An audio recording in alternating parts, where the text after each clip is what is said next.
और राजौरी में शहीद होने वाले फौजी जवान नीलम सिंह की अखनूर में आखिरी रस्मात अंजाम दी गई। शहीद नीलम सिंह के मासूम छोटे बेटे की आंख से आंसू रवा थे। बच्चे का सर भी मुंडवा दिया गया। आमतौर पर इस उम्र में लोग ऐसे बच्चों से सच इस तरह की छुपाते हैं, लेकिन शहीद नीलम सिंह के बेटे ने सारी हकीकत समझ ली और वो जानता था कि उसके बाप से कभी मुलाकात अब दोबारा नहीं हो सकेगी। नीलम सिंह के आखिरी सफर में लोगों की बड़ी तादाद ने शिरकत की। लोगों ने बाइक रैली निकाली और नीलम सिंह जिंदाबाद के नारों के साथ उन्हें विदा किया।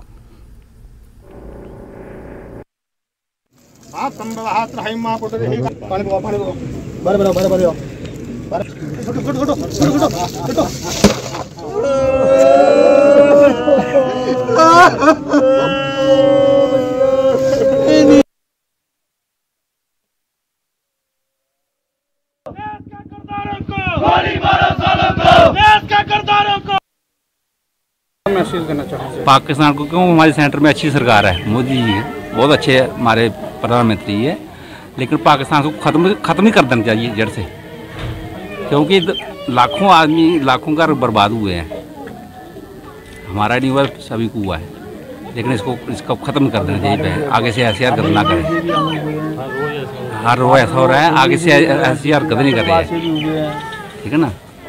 शहीद हो गया तो देश के लिए हुआ। हाँ, घर में भी वो उसका सहारा बहुत था, घर में देख रही उसकी बहुत थी, उसका हमें घर में बहुत जरूरत थी। चलो देश के लिए हुआ, हमें घर देखने वाला भी कोई ना कोई गवर्नमेंट करे तो अच्छा है। तो बाकी उसमें जज्बा था, लगन थी। घर में कौन कौन है? घर में 2 भाई हैं जी, इनकी दोनों पत्नी हैं, 2 बच्चे हैं इनके। तो पाकिस्तान को मैसेज होना चाहिए कि कायराना हरकत करते हुए छुप कर वार किया है, जिसमें हमारे 5 जो नौजवान हैं वो शहीद हुए हैं और कुछ जख्मी भी हुए। जैसा कि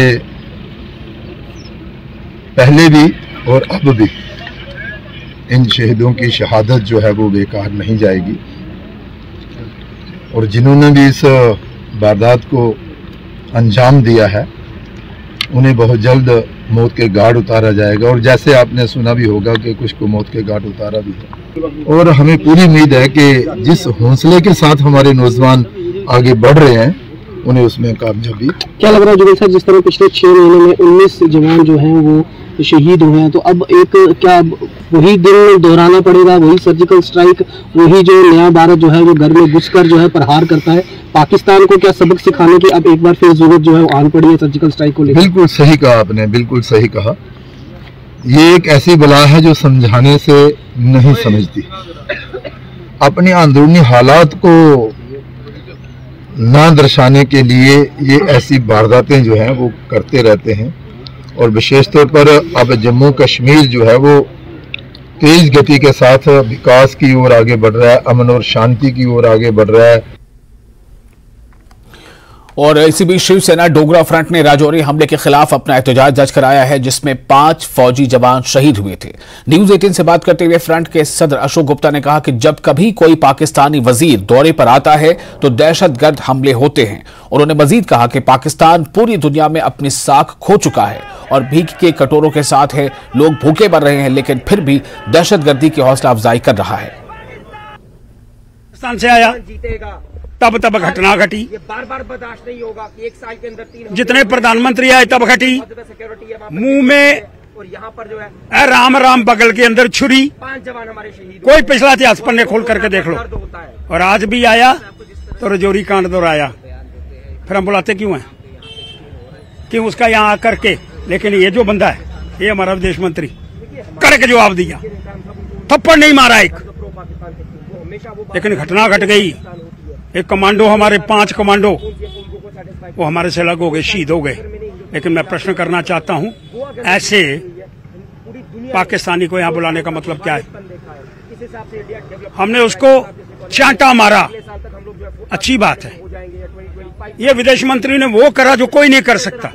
मुंह नहीं लगाया उसको, बातचीत नहीं करी, हाथ नहीं मिलाया, लेकिन हमारा नुकसान हो गया, हमारे शहीद चले गए, घर में नहीं दाने, अम्मा चली बुनाने, घर में राशन नहीं है, आटा नहीं है, 200 रुपए किलो आटा बिक रहा है, लेकिन मिचीवियस बातें करने से वो पीछे हटने का प्रयास नहीं कर रहा। इसलिए मैं मांग करना चाहता हूँ आर पार और उसको अरेस्ट करके जेल के अंदर डालने का हमको प्रयास करना चाहिए था, उसको जाने नहीं देना चाहिए। Jammu Kashmir high court bar association ने जम्मू डिस्ट्रिक्ट कोर्ट कॉम्प्लेक्स में राजौरी दहशतगर्द हमले की मजम्मत की है। बार एसोसिएशन के सेक्रेटरी परवेज सिंह सलारिया ने इस हमले का सख्त जवाब देने पर जोर दिया है। उन्होंने सरहद पार एक बार फिर सर्जिकल स्ट्राइक करके टेरर फैक्ट्रीज को तबाह करने की जरूरत जाहिर की है। उन्होंने कहा कि सारा मुल्क आज शहीदों के अहले खाना के साथ है। उन्होंने हुकूमत से शहीदों के अहले खाना से हर मुमकिन मदद करने की अपील की है। कल कायराना हरकत की है, हम उसका कड़े जोर से निंदा करते हैं और कंडेम्ड करते हैं ऐसे अटैक को, जिससे पाकिस्तान हमारे देश की यूनिटी और इंटीग्रिटी तोड़ने की कोशिश कर रहा है। हम एज ए सिटीजन और एज एन इंडियन आर्मी जो हमारी है, उनका हम मुंह तोड़ जवाब देंगे और उनके इरादों पे उनको हम कामयाब नहीं होने देंगे। हम तो सरकार से ये भी रिक्वेस्ट करेंगे कि इस चीज को खत्म करने के लिए अगर अब एक और सर्जिकल स्ट्राइक भी करनी पड़े तो वो कड़े, पूरा देश उनके साथ खड़ा है, हमारी आर्मी उनके साथ खड़ी है। जो लोग शहीद हुए हैं, जो इंडियन सोल्जर शहीद हुए हैं, हमारा पूरा इंडिया उनके फैमिली के साथ कंधे से कंधा मिला के खड़ा है और उनकी शहादत कभी भी वेस्ट नहीं जाएगी। हमें प्राउड है इंडियन आर्मी पे, जो पाकिस्तान के इन इरादों को सफल नहीं होने दे रहे हैं। पाकिस्तान की अगर आप अपनी कंडीशन देखोगे, इस टाइम पे वो पूरे वर्ल्ड में एक कमजोर सी कंट्री बन के रह गया है। अब इसी तरीके से वो अपने जो फायदे हैं वो कामयाब करने की कोशिश कर रहे हैं कि हमारे यहाँ पे क्रॉस बॉर्डर टेररिज्म को भेज के हमारे देश की यूनिटी को तोड़ने की कोशिश कर रहे हैं, बट इस तरीके से हम उनको कामयाब नहीं होने देंगे। Director school education Jammu Ashok Kumar Sharma ने कहा है कि टीचिंग स्टाफ की ट्रांसफर पॉलिसी तयशुदा कवायद के मुताबिक लागू की जा रही है। जम्मू में मीडिया से बात करते हुए उन्होंने कहा कि तदरीसी अमले के कम अज कम क़याम का तयन तालीमी इदारों के जोग्राफियाई सूरत हाल के मुताबिक किया गया है। उन्होंने वाज़ेह किया कि किसी भी मिड टर्म ट्रांसफर की इजाजत नहीं दी जाएगी, क्योंकि इससे तालीमी इदारों में शेड्यूल में खलल पड़ता है। कुछ टीचिंग स्टाफ को इनकी सहूलत के मुताबिक अटैच करने से मुतालिक सवाल के जवाब में डायरेक्टर एजुकेशन ने कहा कि अटैचमेंट के कल्चर की इजाजत नहीं दी जाएगी और असातिज़ा को अपनी तैनाती की जगहों पर खिदमात अंजाम देना होंगी। मिनिमम स्टे जो है वो 3 साल रखा गया है, लेकिन जोन 4 और 5 में स्टे को थोड़ा कम किया गया है because they are inaccessible areas. और हार्ड जोन जो जिसको हम जोन 5 कहते हैं, that is the toughest zone, उसमें स्टे का एरिया जस्ट 1 ईयर रखा गया है। और जो लोग वहाँ के लोकल हैं और बाहर नहीं आना चाहते हैं वो उनको वहीं पे रखा जाएगा। ऐसा नहीं है कि सबको मास ट्रांसफर्स कर दी जाएंगी, this is not possible to manage. और डिपार्टमेंट का एम भी नहीं है कि हम एजुकेशन को स्टेबलाइज करें, डिस्टेबलाइज करें और टीचर्स को भी डिस्टेबलाइज करें। Depending on the suitability, need और स्टूडेंट्स की एजुकेशन को देखते हुए डिपार्टमेंट्स में ट्रांसफर